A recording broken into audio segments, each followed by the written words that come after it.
తీరు ఎలా ఉంది సార్? కూటమి ప్రభుత్వం ఒక సంవత్సరం పూర్తి చేసుకోబోతుంది. ఇంకా సంవత్సరం పూర్తి అవ్వలేదు.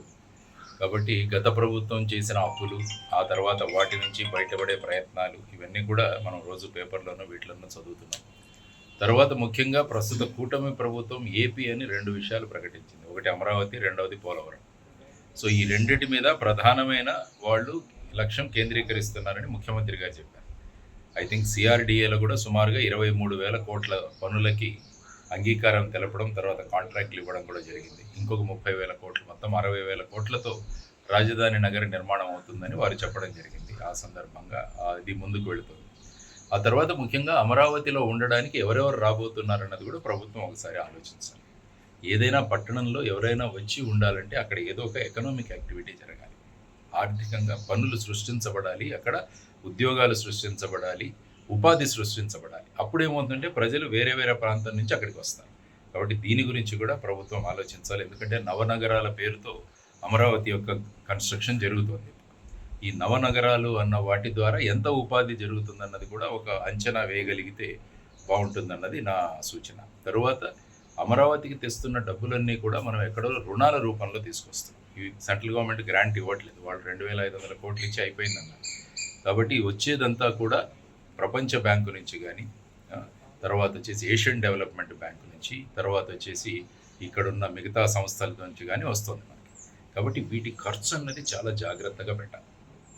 అందువల్ల నేను ప్రభుత్వానికి సూచిస్తుంది ఏంటంటే, మీరు ఒక ఎథిక్స్ కమిటీ లాంటిది ఒక కమిటీ ఏర్పాటు చేయండి. దాని ద్వారా అమరావతిలో ఖర్చు పెట్టే ప్రతి రూపాయి కూడా ఏ ఉద్దేశం కోసమైతే మనం ఖర్చు పెడుతున్నామో ఆ ఉద్దేశం సార్థకం అవ్వాలన్నది చాలా ముఖ్యమైన విషయం. రెండవది పోలవరం. పోలవరం కూడా మనం చూసామే, డయాఫ్రమ్ వాల్ అన్నది చెడిపోవడం వల్ల ఈ పోలవరం అలా పోస్ట్పోన్ అవుతూ ఉంది. 2027వ సంవత్సరానికి పూర్తి చేస్తామని చెప్పారు. ఎందుకంటే పోలవరం చరిత్ర తీసుకున్నా కూడా ప్రతి ప్రభుత్వం పూర్తి చేస్తామనుకుంటూనే వెళుతున్నారు. 2021లోనే పూర్తి చేస్తామని అప్పటి ఇరిగేషన్ మంత్రి గారు కూడా చెప్పడం జరిగింది అసెంబ్లీలో. కానీ ఆ తర్వాత ఈ పరిణామాలన్నీ జరిగాయి. అందువల్ల ముఖ్యంగా పోలవరం యొక్క ఎత్తు గురించి కూడా ఒక చర్చ జరుగుతుంది ప్రజలు. ఇది 41.15 మీటర్ల లేకుంటే 45.72 మీటర్ల, దీని గురించి చర్చ. దీనిలో ఇంకా కూడా సంభ్రమంగా ఉంది. కాబట్టి మొన్న నిమ్మల రామానాయుడు గారు మాట్లాడుతూ 45.72 మీటర్లకే మేము కట్టుబడి ఉన్నామన్నది వారు చెప్పారు. ఆ తర్వాత ముఖ్యంగా మొన్న కేంద్ర బడ్జెట్లో చూసుకుంటే మీరు 41.15 మీటర్ల గురించి మాట్లాడి దానికి 12,200 కోట్లు మేము శాంక్షన్ చేస్తున్నామని చెప్పేసి ఆ పారాగ్రాఫ్ మూసేశారు. దానివల్ల ముఖ్యంగా ఇందులో కాబోయే ఖర్చు 25,000 కోట్లు ఎక్స్ట్రా ఖర్చు అవుతుంది. ఎందుకంటే 45.72 మీటర్లు అయిన తర్వాత అక్కడ చాలామందికి పునర్నివాసం కల్పించాల్సి వస్తుంది. R&R ప్యాకేజ్ అంటాం. దానికోసం మరి ఏం చేయబోతున్నారు అన్నది కూడా ఒక ప్రశ్న. కాబట్టి ఈ విషయం గురించి కూడా ఒక క్లారిటీ అన్నది కావాలి ప్రభుత్వం నుంచి అని ప్రజలు కోరుతున్నారు. అంటే అసెంబ్లీలోనూ పార్లమెంట్లోనూ మేము మొదటి ఎత్తుకే కట్టుబడి ఉన్నాం అంటున్నారు, కానీ బడ్జెట్ అలొకేషన్ దగ్గరికి వచ్చేసరికి అక్కడ కొంత కన్ఫ్యూషన్ క్రియేట్ అవుతుంది. కాబట్టి పోలవరం అన్నది 41.15 మీటర్లు పెడితే అదొక బ్యారేజ్ అవుతుంది, ఇంకొక రిజర్వాయర్ అవుతుంది. మనం పోలవరం కట్టుకున్నది ఒక బహుళార్థ సాధక ప్రాజెక్ట్, అంటే మల్టీపర్పస్ ప్రాజెక్ట్. అందులో 960 మెగావాట్ల ఉత్పాదన, తర్వాత కుడి ఎడమ కాలువలు, తర్వాత గోదావరి కృష్ణ అనుసంధానం, ఆ తర్వాత వచ్చేసి విశాఖపట్నానికి నీళ్లు, ఇవన్నీ కూడా పోలవరం ప్రాజెక్టులో ఉన్నాయి. కాబట్టి పోలవరం అన్నది ఆంధ్రప్రదేశ్కి చాలా ముఖ్యమైనది. దీని మీద కూడా ప్రభుత్వం కాన్సన్ట్రేట్ చేయాలి. మూడవ ముఖ్యమైన విషయం ఉపాధి కల్పన. ఎందుకంటే మన రాష్ట్రంలో ఉన్నంత చదువుకున్న వాళ్ళు ఏ రాష్ట్రంలోనూ ఉండరు. మరి వీళ్ళందరికీ ఉపాధి ఎలా కల్పించబోతున్నారు అన్నది కూడా ఒక ప్రశ్న. కాబట్టి నిరుద్యోగులు అడుగుతున్నది మా డిఎస్సి ఎప్పుడు మీరు పెట్టబోతున్నారు, ఆ తర్వాత మిగతా వారికి ఏ విధంగా ఉద్యోగాలు సృష్టించబోతున్నారు అన్నది కూడా ఒక విషయం. ఎందుకంటే స్కిల్ మ్యాపింగ్ అన్నది చేసి ఏ ఏ ప్రాంతంలో ఏ ఏ స్కిల్ మ్యాపింగ్స్ ఉన్నాయో వాటిలను బట్టి అక్కడ పరిశ్రమలు తీసుకురావడం, కుటీర పరిశ్రమలు తీసుకురావడం, ఇవన్నీ కూడా అంటున్నారు. ఇంకోటి P4 అన్న కార్యక్రమాన్ని మన ఉగాది రోజు మొదలుపెట్టారు ముఖ్యమంత్రి గారు. Public people private partnership. అంటే సమాజంలో డబ్బులు ధనికులుగా ఉన్నవారు కొన్ని కుటుంబాలను వాళ్ళను దత్తత తీసుకొని ఆ కుటుంబాలను బంగారు కుటుంబాలని వాళ్ళు మాట్లాడారు. కాబట్టి ఇందులో నేను ముఖ్యంగా ఏమడుగుతున్నానంటే, ఎమ్మెల్యేలు ఎంపీలు కూడా వాళ్ళు కూడా ఈ P4లో భాగస్వాములు అవ్వాలని నేను చెప్తున్నాను.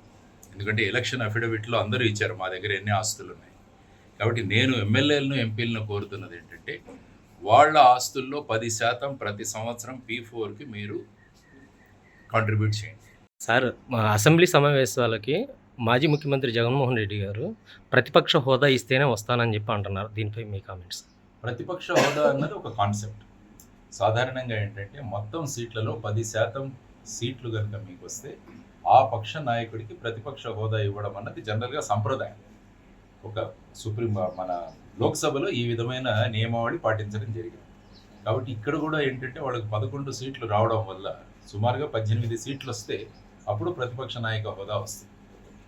అందువల్ల ప్రతిపక్ష నాయకుడి హోదా ఇస్తేనే నేను రావడం అన్నది ఒక కన్వెన్షన్కు విరుద్ధంగా ఉన్నది. కానీ ఒక అసెంబ్లీలో ఒక పార్టీని ఎమ్మెల్యేగా గెలిపించిన తర్వాత ఎమ్మెల్యే బాధ్యత అసెంబ్లీకి రావడం, ప్రజల యొక్క సమస్యలను అక్కడ వాడు ఏకరువు పెట్టడం, ఇది ముఖ్యంగా ఎమ్మెల్యేల యొక్క పాత్ర. కాబట్టి మేము ప్రతిపక్ష హోదా ఇస్తేనే వస్తామన్నది సబబు కాదు. సో ఆ విధంగా అసెంబ్లీ నుంచి, ఎందుకంటే ఒక నియమం కూడా 60 రోజులు కంటిన్యూస్గా అసెంబ్లీ సమావేశాలకు హాజరు కాకుంటే వాళ్ళని డిస్క్వాలిఫై కూడా చేయొచ్చు. అది కూడా ఒక ప్రొవిజన్ ఉంది. సో ఆ విధంగా కాకుండా ఎన్నుకున్న ప్రజలకు వారి గొంతు మనం అసెంబ్లీలో వినిపించాలి అన్నది చాలా ముఖ్యమైన విషయం. కాబట్టి ఎన్నిక కాబడ్డ ప్రతి ఎమ్మెల్యే కూడా అసెంబ్లీకి రావాలి, పూర్తి సమయం కూర్చోవాలి, తర్వాత ప్రైవేటు బిల్లుల్ని ప్రవేశపెట్టాలి, ప్రభుత్వంలో ఉన్న అనేక విషయాలను తీసుకురావాలి. జనరల్గా నేను ఈవెన్ పాలక పక్షంలో ఉన్న ఎమ్మెల్యేలను కూడా ఇదే కోరుతున్నాను. మీరు అధికార పక్షంలో ఉన్నారని చెప్పి మీరు ప్రతిదీ కూడా ఆమోదం చేయాల్సిన అవసరం లేదు. ప్రజా సమస్యలు ఉన్నప్పుడు మీరు ఎమ్మెల్యేగా మీరు అక్కడ లేవని ఆ మినిస్టర్ నుంచి మీరు సమాధానాలు తీసుకోవాలి మీ నియోజకవర్గం గురించి. మేము పాలక పక్షంలో ఉన్నాం కాబట్టి మేము అడగకూడదేమో అన్న ఇది కూడా ఉంది చాలామంది ఎమ్మెల్యే. మీ యొక్క గొంతు మీ ప్రజల గొంతు కావాలి అన్నది, పార్టీ గొంతులు కాదు, అక్కడ కావాల్సింది ప్రజల గొంతులు వినిపించాలి అసెంబ్లీలో అన్నది కోరుకుంటున్నాం.